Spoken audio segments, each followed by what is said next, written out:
Hello student, welcome to the Equiz academy. आज की class में हम एक बहुत ही इम्पोर्टेंट टॉपिक डिस्कस करने वाले हैं। जो ये topic UGC NET, CSIR NET, GATE और आईसीएमआर एग्जाम सभी के लिए बहुत इम्पोर्टेंट है। टॉपिक का नेम जैसा कि स्क्रीन पे आप सभी को मेंशन हो ही रहा है, immune response bye micro organisms. ये आज का हमारा टॉपिक है जिसे हम अच्छे से पढ़ेंगे, देखेंगे immune response bye micro organism क्या होता है। जब भी हम इम्यून सिस्टम की बात करते हैं तो हम जनरली ह्यूमन इम्यून सिस्टम के बारे में सोचते हैं, लेकिन क्या आप जानते हैं कि माइक्रो ऑर्गेनिजम्स भी अपनी इम्यूनिटी डेवलप करते हैं। जी हाँ, माइक्रो ऑर्गेनिजम्स भी डिफरेंट मैकेनिज्म यूज करते हैं ताकि वो अपने आप को इम्यून रिस्पॉन्सेस से बचा सकें या फिर किसी होस्ट में सरवाइव कर सकें। आज हम इस टॉपिक को स्टेप बाय स्टेप समझेंगे कि कैसे बैक्टीरिया, वायरसेस, फंजाई और पैरासाइट्स इम्यून रिस्पॉन्स जनरेट करते हैं या इम्यून सिस्टम से बचाने के तरीके डेवलप करते हैं। ये सब चीजें हम आज की क्लास में समझने वाले हैं। तो सबसे पहले इंट्रोडक्शन की बात करते हैं। Micro organisms including bacteria, viruses, fungi and protozoa interact with host immune system in complex ways. Micro organism जैसे आपका बैक्टीरिया हो गया, वायरसेस, फंजाई और प्रोटोजोआ होस्ट के इम्यून सिस्टम के साथ काफी कॉम्प्लेक्स तरीके से इंटरेक्ट करते हैं। They can exhibit immune response to protect themselves from host immune defenses, environmental stress and other microbial threats. ये छोटे छोटे माइक्रोब्स अपनी इम्यून रिस्पॉन्स डेवलप कर सकते हैं ताकि वो host immune difference, environmental stress और दूसरे माइक्रोबियल थ्रेट से बच सकें। These responses include innate defense mechanism, adaptive immunity in some cases, and evasion strategies. अब ये रिस्पॉन्सेस क्या क्या हो सकते हैं, आपके इनेंट डिफेंस मैकेनिज्म भी हो सकती है, अडेप्टिव इम्यूनिटी भी हो सकती है, डिवीजन स्ट्रेटजीज भी हो सकती हैं। देखते हैं इनेंट डिफेंस मैकेनिज्म क्या है। ये वो पहला लेवल का डिफेंस होता है जो माइक्रोब में होता है। जैसे कुछ माइक्रो ऑर्गेनिज्म के पास बैरियर्स या केमिकल होते हैं जो उनको तुरंत प्रोटेक्शन करते हैं या प्रोटेक्ट करते हैं। Second one is adaptive immunity. कुछ माइक्रोब्स खास करके बैक्टीरिया के पास भी अडेप्टिव लाइक सिस्टम होता है, जैसे क्रिस्पर केस, जिससे वो स्पेसिफिक थ्रेड्स को याद रखकर उन्हें काउंटर कर सकें। Third one is evasion strategies. कई माइक्रो ऑर्गेनिज्म अपना स्ट्रक्चर या बिहेवियर मॉडिफाई कर लेते हैं ताकि होस्ट इम्यून सिस्टम उनको डिटेक्ट न कर सके। इससे उनकी सर्वाइवल और इन्फेक्शन के चांसेस बढ़ जाती हैं। ये सब मिलकर माइक्रो ऑर्गेनिजम्स की ओवरऑल इम्यूनिटी या इम्यून रिस्पॉन्स बनाते हैं जो इन्हें होस्ट के अंदर रहने में और मल्टीप्लाई करने और सरवाइव करने में हेल्प करता है। जब हम immune response bye micro organism को समझते हैं, हमें इनके डिफेंस और इवेजन दोनों मैकेनिज्म को ध्यान से देखना होता है। अभी तक तो हमें क्या पता था, सिर्फ कि हमारे अंदर ही इम्यून सिस्टम होता है, हम ही अपने इम्यून सिस्टम से प्रोटेक्शन ले सकते हैं, बट माइक्रोब्स के अंदर भी क्या होता है, अपना एक खुद का इम्यून सिस्टम होता है जो उनके प्रोटेक्शन का काम करता है। तो अभी हम ये सारी चीजें समझेंगे अच्छे से। अब देखना है what is an immune response. Immune response है कि अभी तो हमने टॉपिक का नेम ही पढ़ा, immune response bye micro organism, तो हमें पता होना चाहिए कि इम्यून रिस्पॉन्स क्या है। An immune response is a defence mechanism that organism use to recognise and eliminate harmful agent such as pathogen. Immune response basically एक डिफेंस मैकेनिज्म है जिससे लिविंग ऑर्गेनिज्म जस्ट लाइक हम, एनिमल्स, प्लांट्स एक्सेट्रा अपने आप को harmful agent जैसे कि pathogen से बचाती है।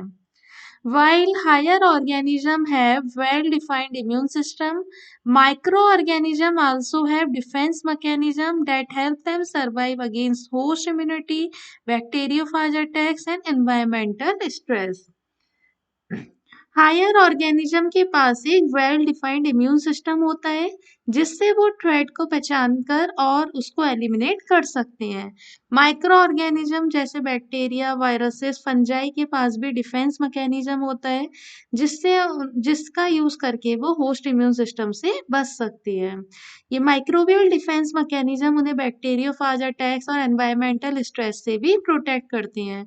तो अगर हम सिंपल वर्ड्स में बोले तो इम्यून रिस्पॉन्स एक तरीके का सिक्योरिटी सिस्टम है जो बॉडी को या माइक्रोब्स को डेंजर से बचाता है और इंश्योर करता है कि वो हार्मफुल चीजों को खत्म या कंट्रोल कर सके। अब देखते हैं हम types of microbial immune response. अब हम टाइप्स देखेंगे माइक्रोबियल इम्यून रिस्पॉन्स के कितने टाइप्स हैं। Microorganism exhibit three primary types of immune response. जो माइक्रो ऑर्गेनिज्म है वो क्या करते हैं, उनके पास जनरली तीन प्राइमरी टाइप्स की इम्यून रिस्पॉन्स होते हैं। Number one is innate defence mechanism, number two is adaptive like immunity, number third is evasion strategies. तो देखते हैं इनेंट डिफेंस मैकेनिज्म क्या है। Non specific immediate protection, for example biofilm और capsules.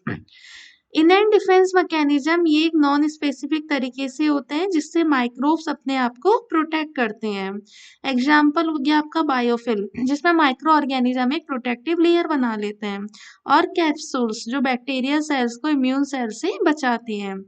Innate defence immediate होती हैं यानी जरूरत पड़ने पर जल्दी से काम करते हैं। सेकेंड वन है आपका adaptive like immunity, specific immune memory mechanism, for example CRISPR Cas in bacteria. कुछ माइक्रोब्स खासकर बैक्टीरिया के पास क्रिस्पर केस जैसे सिस्टम होती हैं जिससे वो स्पेसिफिक थ्रेट्स को याद रखकर उन्हें टारगेट कर सकते हैं।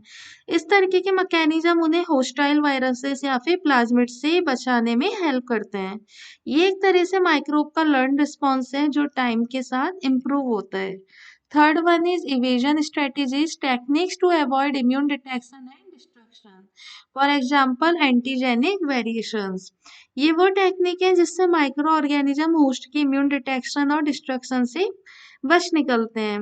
एग्जाम्पल एंटीजेनिक वेरिएशन जिसमें माइक्रोब्स अपने सरफेस प्रोटीन को चेंज कर देता है ताकि इम्यून सिस्टम उनको पहचान न सके।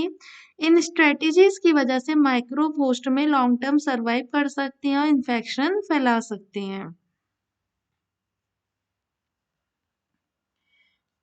अब इनेंट इम्यून डिफेंस को अच्छे से पढ़ती हैं। Innate defence mechanism in microorganisms. Microbes deploy innate immune-like mechanism to defend against external threats, including immune attacks, antibiotics, and bacteriophages. Microbes अपने आप को एक्सटर्नल थ्रेट जैसे कि इम्यून सिस्टम के अटैक, एंटीबायोटिक एक्सेट्रा से बचाने के लिए इनेंट इम्यून लाइक मैकेनिज्म का यूज करते हैं। इनेंट मतलब होता है नॉन स्पेसिफिक डिफेंस जो उन्हें तुरंत प्रोटेक्ट करता है। तो आइए देखते हैं कैसे करता है। नंबर वन है physical and chemical barriers in micro organism. Physical and chemical barriers है माइक्रो ऑर्गेनिज्म में जैसे कि capsule formation, biofilm formation. Number third is cell wall formation modification. Capsule formation देखते हैं। Many bacteria and fungi produce capsules, polysaccharide layers that shield them from host immune cells. Capsules prevent phagocytosis, making it difficult for immune cells to engulf and destroy bacteria. For example, Streptococcus pneumoniae, Neisseria meningitis, Callicula pneumoniae. काफी सारे bacteria fungi capsule बनाती हैं जैसे कि polysaccharide layer जो उनकी cell को external attack से शील्ड करती है। ये कैप्सूल फैगोसाइटोसिस जिसमें इम्यून सेल बैक्टीरिया को निगलने की कोशिश करती है को रोक देती है, इसलिए इम्यून सेल्स के लिए इन बैक्टीरिया को इन्वॉल्व करना मुश्किल हो जाता है।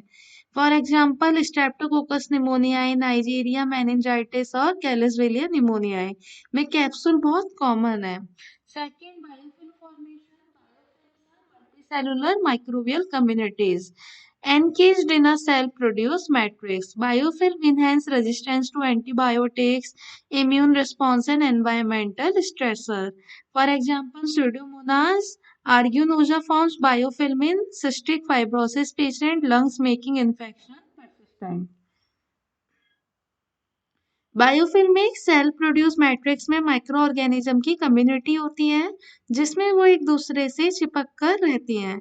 बायोफिल्म से माइक्रो ऑर्गेनिज्म का एंटीबायोटिक, इम्यून रिस्पॉन्स और एनवायरमेंटल स्ट्रेसर से ज़्यादा प्रोटेक्शन मिलता है। For example Pseudomonas aeruginosa cystic fibrosis patient के लंग्स में बायोफिल्म बनाती है जिससे इन्फेक्शन परसिस्टेंट हो जाता है और ट्रीट करना मुश्किल हो जाता है। Number third is cell wall modification. Some bacteria modify their peptidoglycan structure to resist host defense. For example, Mycobacterium tuberculosis produce mycolic acid in its cell wall, which resists degradation by macrophages. कुछ bacteria अपनी cell wall जैसे peptidoglycan structure को modify कर लेते हैं ताकि host के defence mechanism से बच सकें। फॉर एग्जांपल माइकोबैक्टीरियम ट्यूबरक्लोसिस अपनी सेल वॉल में माइकोलिक एसिड बनाती है जिससे वो मैक्रोफाजेस द्वारा डिग्रेड होने से बच जाते हैं। ये सभी माइक्रो ऑर्गेनिज्म को फर्स्ट लाइन डिफेंस देते हैं ताकि वो हार्श कंडीशन, इम्यून सिस्टम के अटैक्स और एंटीबायोटिक के अगेंस्ट सरवाइव कर सकें। आगे चल के हम अडेप्टिव लाइक इवेजन मैकेनिज्म भी डिस्कस करेंगे जो माइक्रोब को और ज्यादा पावरफुल बनाते हैं।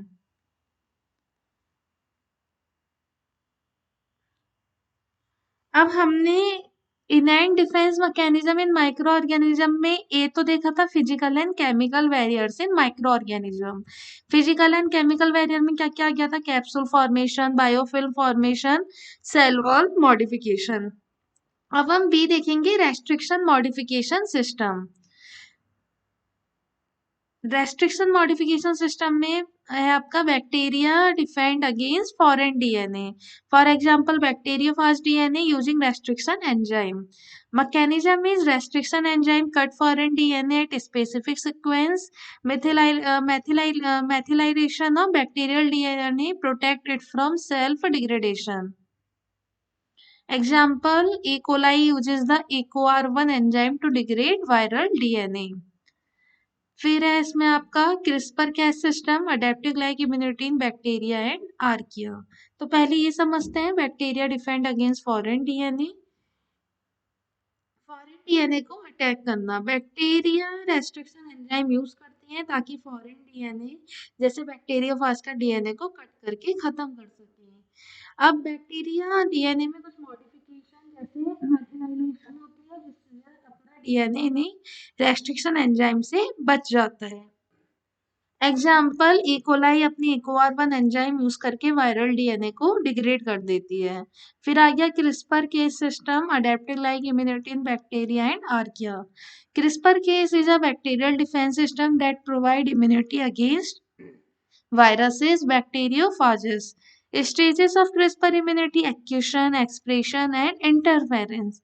What is accusation? Bacteria capture and store viral DNA fragments in their genome. Expression is CRISPR sequences are transcribed into RNA molecule. Interference: if the same virus infects again, CRISPR associate case protein target and destroy the viral DNA. For example, Streptococcus pyogenes use CRISPR-Cas9 to cut viral DNA, preventing infections. CRISPR क्या है? CRISPR एक bacterial adaptive system है जो viruses के attack से बचाने में help करता है। अब स्टेजेस देख लेते हैं। एक्यूशन, बैक्टीरिया वायरस के डीएनए के छोटे छोटे फ्रेगमेंट को अपने क्रिस्पर रीजन में स्टोर कर लेती है। देन एक्सप्रेशन, क्रिस्पर से क्रिस्पर आरएनए जिसे सीआरएनए भी कहा जाता है बनते हैं जो वायरल डीएनए को पहचान सकते हैं। Third one is interference, Cas protein इन सीआरआरएनए की मदद से वायरल डीएनए को कट करके डिग्रेड कर देती है।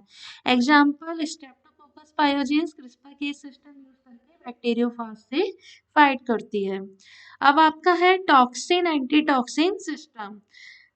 Some bacteria use toxin antitoxin TA system to regulate growth and protect against bacteriophages.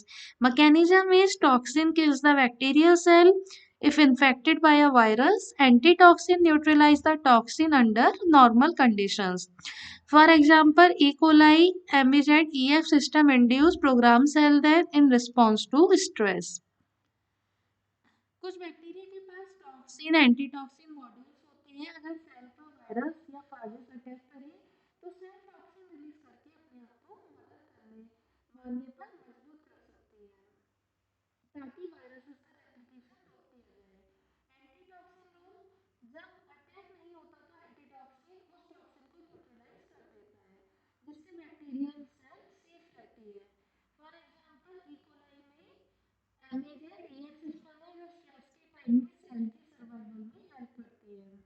इन सभी मैकेनिज्म से बैक्टीरिया अपने खुद का एक तरीके का इम्यून सिस्टम बना लेता है जिससे वो फॉरेन डीएनए या फिर वायरल अटैक से बचा रह सके। इस तरीके की डिफेंस स्ट्रेटेजीज रिसर्च में भी बहुत इंपॉर्टेंट है क्योंकि इनकी स्टडी में हमें जेनेटिक इंजीनियरिंग और थेराप्यूटिक्स के लिए नए नए टूल्स मिल रहे हैं।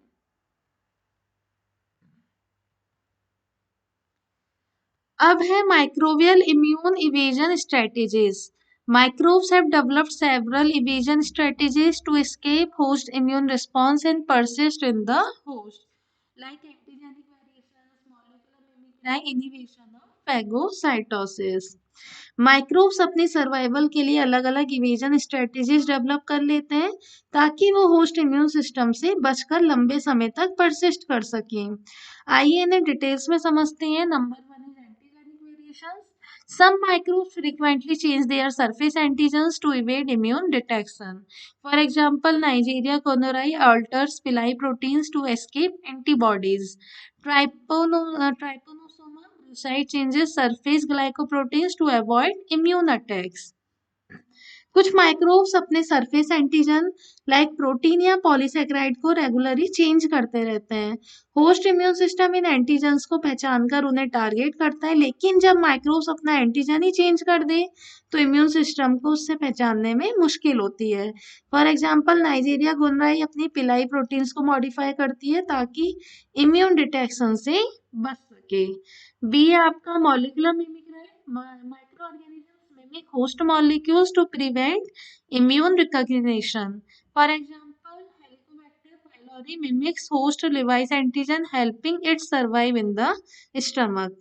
कुछ माइक्रो ऑर्गेनिजम्स अपनी सरफेस मॉलिक्यूल को होस्ट लाइक माइक्रो ऑर्गेनिज्म के जैसे बना लेते हैं। इससे होस्ट इम्यून सिस्टम को धोखा मिलता है क्योंकि वो इन माइक्रोब्स को अपनी ही सेल समझ लेता है, उन पे अटैक नहीं करता। फॉर एग्जाम्पल, हेलिकोबैक्टर पाइलोरी अपनी सरफेस में लिवाइस एंटीजन को मिमिक कर देता है जिससे होस्ट रिस्पॉन्स कंफ्यूज हो जाता है।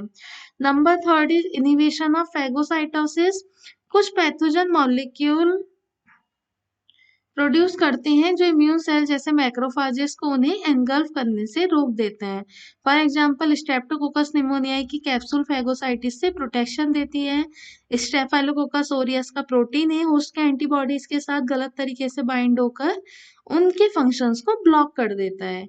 तो इन स्ट्रेटजीज की वजह से माइक्रो ऑर्गेनिज्म होस्ट में लंबे टाइम तक सरवाइव कर पाते हैं और उन्हें डिटेक्ट या एलिमिनेट करना मुश्किल हो जाता है। रिसर्च में इनके बारे में पढ़कर हम बेटर वैक्सीन और थेराप्यूटिक अप्रोचेस डेवलप कर सकते हैं जो इम्यून इवेजन को टारगेट करते हैं। Now D is suppression of host immunity. Some microbes actively suppress the immune system to survive. For example, Staphylococcus aureus produce super antigen causing immune overactivation and dysfunction. HIV attacks CD4 plus T cells, weakening the immune system. E is intercellular survival. Certain microbes evade immunity while living inside host cell, avoiding antibody detection.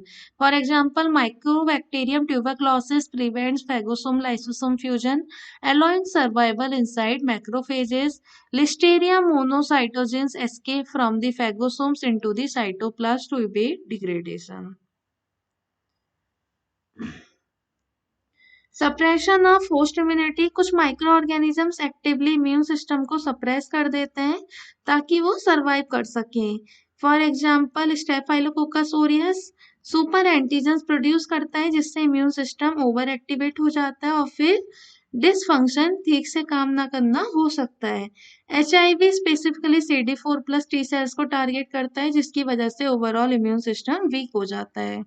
Now intercellular survival, कुछ micro organism host cell के अंदर रहकर अपने detection से बच जाते हैं क्योंकि एंटीबॉडीज और बाहर के इम्यून फैक्टर उनको डायरेक्टली टारगेट नहीं कर पाते। For example Mycobacterium tuberculosis phagosomes lysosome fusion को रोक देता है जिससे वो मैक्रोफाज के अंदर सरवाइव कर पाता है। लिस्टेरिया मोनोसाइटोजेंस फेगोसोम्स से एस्केप करके डायरेक्ट साइटोप्लाज्म में चला जाता है ताकि इम्यून सिस्टम के डाइजेशन प्रोसेस से बच सके। इन दोनों स्ट्रेटेजीज की वजह से माइक्रोब्स को लॉन्ग टर्म सर्वाइवल का मौका मिलता है और होस्ट इम्यून सिस्टम को उन्हें डिटेक्ट और एलिमिनेट करना मुश्किल हो जाता है।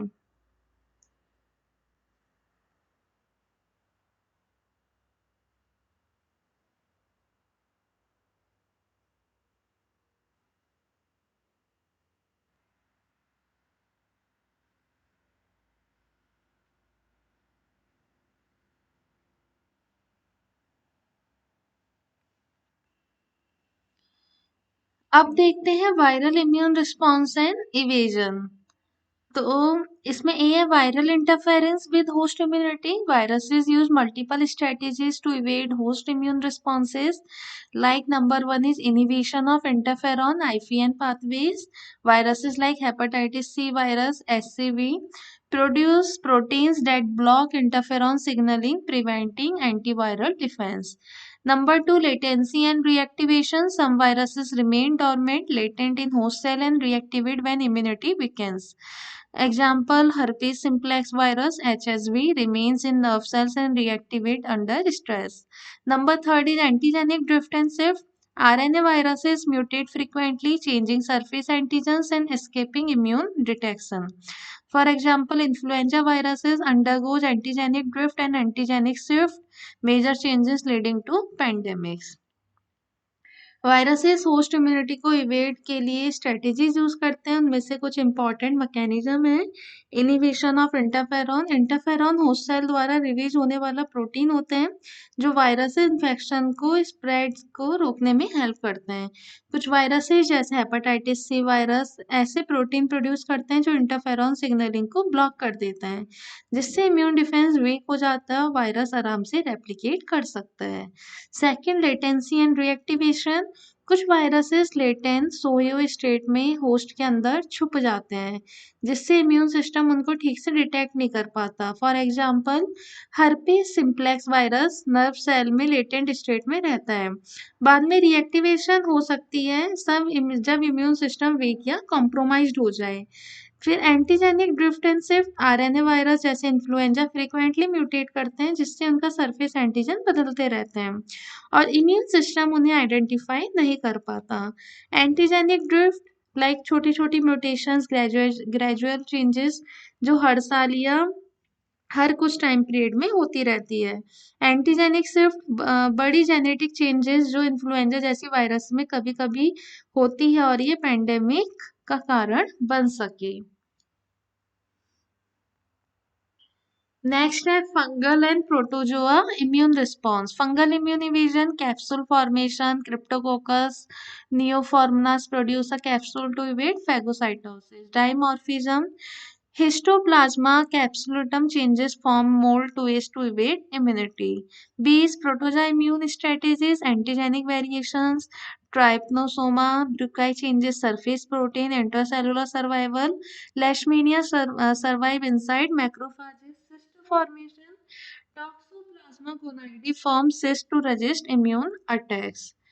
कैप्सूल फॉर्मेशन, क्रिप्टोकोकस नियोफॉर्मास एक कैप्सूल बनाता है जिससे इम्यून सेल जैसे मैक्रोफाजेस के लिए यूज फैगोसाइटोसिस करना मुश्किल हो जाता है। डाइमॉर्फिज्म, हिस्टोप्लाज्मा कैप्सुलटम अपना फॉर्म चेंज कर सकता है एनवायरनमेंट में, मोल्ड फॉर्म, होस्ट बॉडी में ईस्ट फॉर्म। इस मोल्ड टू इस स्विच से वो होस्ट की इम्यूनिटी से बच निकलता है। फिर है protozoa immune strategies.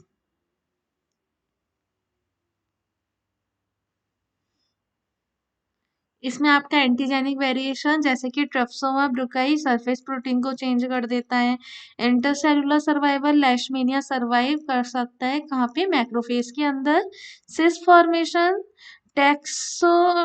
Toxoplasma गोनाइडी form कर सकता है सिस्ट, जिससे वो इम्यून अटैक से बच पाए सिस्ट फॉर्म करके। फिर आता है आपका microbial immune response to environmental stress. Heat shock protein HSP protect microbial protein under stress. Dormancy and sporulation bacillus anthracis form spores to survive harsh condition. Importance of studying microbial immune response, help in antibiotic and vaccine development, improve understanding of infectious disease. CRISPR-Cas9 is now used for genome editing and biotechnology applications. Environmental immune response to environmental stress, heat shock protein, HSP। जब microbes को temperature stress या दूसरी harsh condition face करनी पड़ती है तब वो heat shock protein produce करते हैं। एचएसपी उनके इंपॉर्टेंट प्रोटीन को डैमेज से बचाते हैं ताकि माइक्रोब की फंक्शनिंग मेंटेन रहे। डॉर्मेंसी एंड स्पोरुलेशन, कुछ बैक्टीरिया जैसे बैसिलस एंथ्रेसिस स्पोर्स बना लेते हैं जब कंडीशंस बहुत ही अनफेवरेबल हो जाती हैं। इन स्पोर्ट्स में बैक्टीरिया इनएक्टिव मोड में चला जाता है और जब एनवायरमेंटल ठीक हो जाता है तो ये फिर से एक्टिव होकर ग्रो करने लगते हैं। अब इम्पोर्टेंस क्या है माइक्रोबियल इम्यून रिस्पॉन्स को पढ़ने की। Number 1, antibiotic and vaccine development. जब हम समझते हैं कि माइक्रोब्स कैसे इम्यून डिफेंसेस और इवेजन स्ट्रेटेजी यूज करते हैं तो हम उनके अगेंस्ट नए एंटीबायोटिक और इफेक्टिव वैक्सीन डिजाइन कर सकते हैं। Second is understanding of infectious disease. Microbial immune response को पढ़ने से हम इन्फेक्शन के मैकेनिज्म को डिटेल में समझ पाते हैं जिससे डायग्नोसिस और ट्रीटमेंट और बेहतर हो सकता है। CRISPR-Cas9 and biotechnology. CRISPR-Cas9 जो पहले बैक्टीरिया के लिए इम्यून डिफेंस मैकेनिज्म था अब जीनोम एडिटिंग और बायोटेक्नोलॉजी में यूज हो रहा है। इस टेक्नोलॉजी से हम जीन को प्रिसाइजली मॉडिफाई कर सकते हैं जिससे मेडिकल और रिसर्च में बहुत सारे नए नए एवेन्यूज ओपन हो गई हैं। इन सब पॉइंट्स को समझकर हमें पता चलता है कि माइक्रोब सिर्फ छोटे ऑर्गेनिज्म नहीं है बल्कि बहुत ही सोफिस्टिकेटेड सर्वाइवल स्ट्रेटेजीज यूज करती हैं। उनके इम्पॉर्टेंट इम्यून रिस्पॉन्स और इवेजन टैक्टिक्स पर रिसर्च करने से हम ह्यूमन हेल्थ, एग्रीकल्चर और बायोटेक्नोलॉजी में काफ़ी एडवांसमेंट ला सकते हैं। Now conclusion, microorganisms have evolved diverse immune response and evasion mechanism to survive against host immunity, antibiotics and environmental stress. Studying these responses is critical for developing effective treatments, vaccines and antimicrobial strategies. Microorganism ने अपने आप को host immunity, antibiotic और environmental stress से बचाने के लिए बहुत ही डाइवर्स इम्यून रिस्पॉन्स और इवेजन मैकेनिज्म इवॉल्व किया है। इन रिस्पॉन्स को डिटेल्स में पढ़ने से हमें इफेक्टिव ट्रीटमेंट, वैक्सीन और एंटीमाइक्रोबियल स्ट्रेटेजीज डेवलप करने में हेल्प मिलती है। इसलिए अगर हम इनके मैकेनिज्म को समझ लें तो हमें इन्फेक्शन डिजीज से बेहतर तरीके से प्रिवेंट और कंट्रोल कर सकते हैं और साथ ही बायोटेक्नोलॉजी और जेनेटिक इंजीनियरिंग के फील्ड में भी नए नए इनोवेशन ला सकते हैं। Thank you. आई होप आप सभी को ये अच्छे से समझ में आया होगा। ये टॉपिक को अच्छे से पढ़िएगा, बहुत इम्पोर्टेंट है। और अगर आपको ये पसंद आया हो तो please like, subscribe and share ज़रूर कीजिएगा। और प्लीज़ अगर कोई भी आपको डाउट है तो कमेंट सेक्शन में पूछ लीजिएगा। Okay, thank you, bye bye.